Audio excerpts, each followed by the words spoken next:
नमस्कार दोस्तों, नमस्कार किसान भाइयों। फिर से स्वागत है आपका आपके ही चैनल, आपके ही यूट्यूब परिवार में।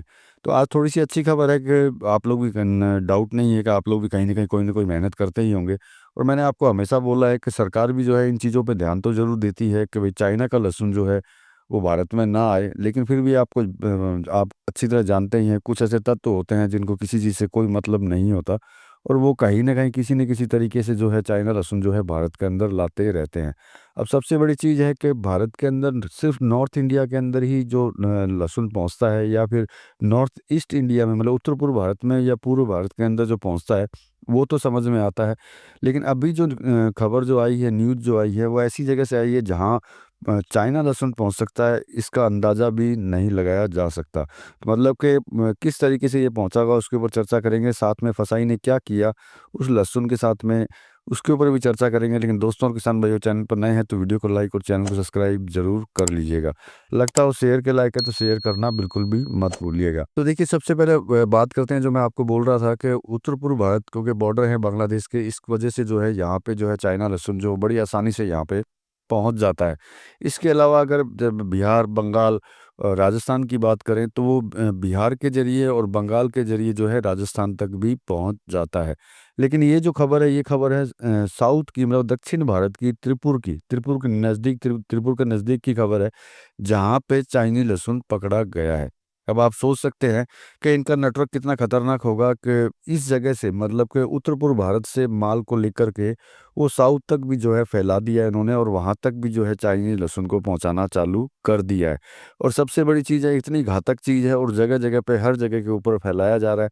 और सबसे बड़ी बात है जो इनको खरीदते हैं, जिनको जानकारी है वो तो शायद इसको नहीं खरीदेंगे, लेकिन जिनको जानकारी नहीं होगी, वो तो लहसुन समझ के इसको नॉर्मली खरीद लेंगे कि भैया लहसुन है, घर लेके जाना है, सब्जी में डालना है और खाना है। लेकिन उनको ये पता नहीं होता कि ये पूरा का पूरा सफ़ेद ज़हर है, क्योंकि फसाई की रिपोर्ट भी आपको बताएँगे जो उन्होंने बोला है, जो फसाई ने पकड़ने के बाद में पूरी तरीके से जाँच की है। जाँच के बाद में ही जो है उन्होंने निर्णय लिया है कि इस माल को ज़ब्त किया जाएगा। तो देखिए, त्रिपुर के बगल की बात है, ज़्यादा माल नहीं पकड़ा गया है। ये सिर्फ़ 330 केजी माल पकड़ा गया है, जिसके अंदर कीटनाशक जो है इसके अंदर निकला है। रिपोर्ट करने के बाद में जैसे कि इन्होंने फसाई ने माल पकड़ा। फसाई का भी बता देता हूँ आपको, फसाई क्या होती है। हो सकता है किसी को पता हो फसाई के बारे में, किसी को ना पता हो।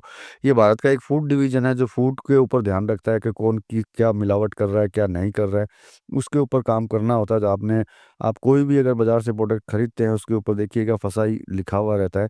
तो ये वही डिवीज़न है जिन्होंने ये कार्रवाई की है और उनके पास पूरी अथॉरिटीज़ होती हैं कि ये इस तरह के माल को डिस्ट्रॉय कर सकें, फेंक सकें या कुछ भी कर सकें। तो ये देखिए, इनको एक खबर मिली थी कि भई इस तरीके से जो है कि हिमाचल प्रदेश का माल, जम्मू कश्मीर का माल, मध्य प्रदेश का माल तो यहाँ बिक ही रहा है, त्रिपुर के बगल की एक मंडी में, तो लेकिन साथ में चाइनीज़ माल भी बिक रहा है। क्योंकि देखिए, इनका काम होता है ये पहले पुख्ता करना कि हाँ भई, ये रियल में चाइनीज़ लहसुन है कि नहीं है और इसमें कीटनाशक की मात्रा बहुत ज़्यादा है या फिर नहीं है। तो जब इनको खबर मिली तो भैया इन्होंने जो है पकड़ा-पकड़ी चालू की। करने के बाद में इन्होंने फिर उसकी जाँच करवाई लैब के अंदर। लैब में जाँच कराने से पता चला कि इसमें ज़बरदस्त तरीके से कीटनाशक मिलाया हुआ है चाइनीज़ लहसुन में। मात्रा कम है, नो डाउट डाउट नहीं है उसके अंदर, कि सिर्फ़ 330 केजी पकड़ा गया है। लेकिन पकड़ा जाने का मतलब ये होता है कि आगे से आगे जो है चेन बननी चालू हो जाती है। क्योंकि जब उससे पूछेंगे कि भैया तूने कहाँ से लिया? तो वो बताएगा कि मैंने उससे लिया। फिर उससे जब बात करेंगे तो फिर आगे की चेन मतलब चेन जो है कहीं न कहीं जाकर के उत्तर-पूर्व भारत के अंदर जो है आकर के टकराएगी। क्योंकि यहाँ के अलावा प्रेज़ेंट टाइम में जो है चाइनीज़ लहसुन कहीं से भी नहीं आ रहा है और सारा चाइनीज़ लहसुन जो है प्रेज़ेंट टाइम के अंदर बांग्लादेश भेज रहा है। और जिस तरह की अभी कंडीशन चल रही है, हो सकता है और ज़्यादा भेजे, क्योंकि कारण आप लोगों को भी पता है कि बांग्लादेश की कंडीशन प्रेज़ेंट टाइम में क्या चल रही है और क्या नहीं चल रही है। तो देखिए, मैंने जो बोला कि क्वांटिटी कम थी, मात्रा कम थी जो पकड़ी गई है, लेकिन उम्दा काम किया, मतलब बहुत अच्छा काम किया है फसाई ने कि माल को पकड़ पकड़ करके टेस्टिंग करके कंफर्म कर लिया कि ये चाइनीज़ लहसुन है। अब इनके नेटवर्क की बात करते हैं तो आप सोच सकते हैं कि उत्तर-पूर्व भारत से दक्षिण भारत, तिरुपुर जैसी जगह तक जो है ये माल पहुँच रहा है। तो इसका मतलब कि इन्होंने भारत का कोई कोना नहीं छोड़ रखा होगा जहाँ पे ये माल नहीं पहुँचता होगा। तो देखिए, मैंने पहले भी आपको कई वीडियो में मैंने आपको बताया कि जिस तरीके से मैं अपनी कोशिश करता हूँ, जिस तरीके से आप अपनी कोशिश करते हैं, जिस तरीके से देखिए फसाई ने भी अपनी कोशिश की, चाइनीज़ लहसुन को पकड़ा, उसी तरीके से हम लोग अगर कोशिश करते रहेंगे तो होगा क्या कि जितना जल्दी हो सकेगा शायद ये लहसुन जो है पूरी तरीके से बंद हो जाए। नो डाउट मुझे पता है कि इनका अगर एक रास्ता बंद होता है तो ये दूसरा रास्ता अपना खोल लेते हैं। ये करते रहेंगे, लेकिन जब इस तरह की घटनाएँ जब होती रहेंगी, तो मात्रा जो है इसकी कम होती चली जाएगी। जिससे कि भारतीय जी किसान जो हैं, लहसुन के जो किसान हैं, उनको उनके सही भाव जो है हमेशा मिलते रहेंगे। नहीं तो इसी लहसुन की वजह से जो है उनको सही भाव कभी भी नहीं मिलेंगे। डाउट नहीं है, कई लोग ये भी बोलते हैं कि चाइना लहसुन महँगा हो चुका है और पड़ते में नहीं आएगा, तो वो बात करते हैं बिज़नेस की। लेकिन एक्चुअल में ये बिज़नेस की बात नहीं होती है, बात कुछ और होती है, ये समझने की बात है। इसीलिए चाइनीज़ लहसुन को भारत में पहुँचाया जाता है। जैसे आपको बोला कि इसमें कीटनाशक जो है बहुत ज़्यादा मिलाया हुआ रहता है। तो आपको अच्छी तरह पता है कि जब इस तरह का कोई भी प्रोडक्ट अगर आप खाएँगे, चाहे लहसुन नहीं, कोई भी और भी कोई कुछ चीज़ खाएँगे, तो आपका शरीर जो है कमज़ोर होता जाएगा और बीमारियों से घिरता चला जाएगा। मतलब कि इंसान को कमज़ोर कर देना, मतलब उसको किसी काबिल नहीं छोड़ना, ये एक पॉलिसी होती है। अब नहीं सम अगर मेरे हिसाब से थोड़ा बहुत समझ गए होंगे, बाकी पूरी तरीके से मैं वीडियो में समझा नहीं सकता कि कौन देश किस वजह से ये चीज़ करता है। पड़ते की बात इसमें बिल्कुल भी नहीं आती है कि भैया पड़ता नहीं है, तो कोई आदमी माल खरीदेगा नहीं और भारत में भेजेगा नहीं। पड़ता नहीं होगा तब भी ये भारत के अंदर पहुँचता रहेगा, ये बात अच्छी तरह ध्यान रखिएगा। ऐसा कभी भी विचार मत कीजिएगा कि पड़ता होगा तभी ये भारत के अंदर आएगा। वो ₹100 का आइटम जो है ₹90 में भी छोड़ने की कैपेसिटी रखता है, क्योंकि इससे होता क्या है ये आप अच्छी तरह जानते हैं कि जब हर घर के अंदर अगर चाइनीज़ लहसुन चलेगा, तो हर घर के अंदर होगा क्या? मतलब कमज़ोरी, बीमारियाँ और कुछ भी नहीं होगा। और जब इस तरह की कंडीशन कोई पैदा करने की कोशिश जो है हमेशा ये लोग जो है करते रहेंगे। तो देखिए, नेपाल के रास्ते तो मोटा-मोटी जहाँ तक मुझे पता है पूरे बंद हो चुके हैं।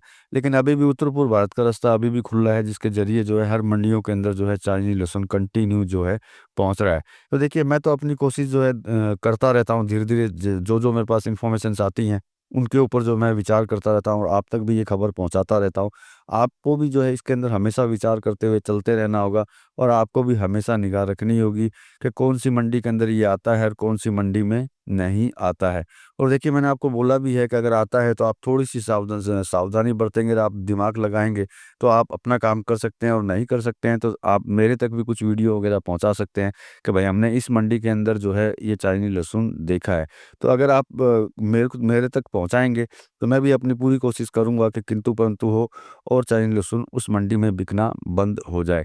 मैं तो यही आशा करता हूँ कि भाई चाइनीज़ लहसुन ना आए और भारतीय किसानों को जो है उन्नति मिले, मतलब कि उनको हर वो भाव मिले जो उनको मिलने चाहिए। साथ में देखिए, किसानों की बात भी नहीं है, आम पब्लिक की भी बात है, क्योंकि वो अगर खाएँगे तो उनको भी जो है शारीरिक जो है हानि जो है बहुत ज़्यादा उनको होती रहेगी। तो ये दोनों ही ना ही किसी का शरीर खराब हो और ना ही किसानों का जो है पैसा टूटे और उनको भाव सही से ना मिले। इसीलिए आप भी कोशिश कीजिए और मैं भी जो है अपनी कोशिश निरंतर जो है जारी रखने की कोशिश करूँगा। तो चलिए दोस्तों और किसान भाइयों, मिलेंगे अगली वीडियो में अगली जानकारी के साथ में, तब तक के लिए धन्यवाद।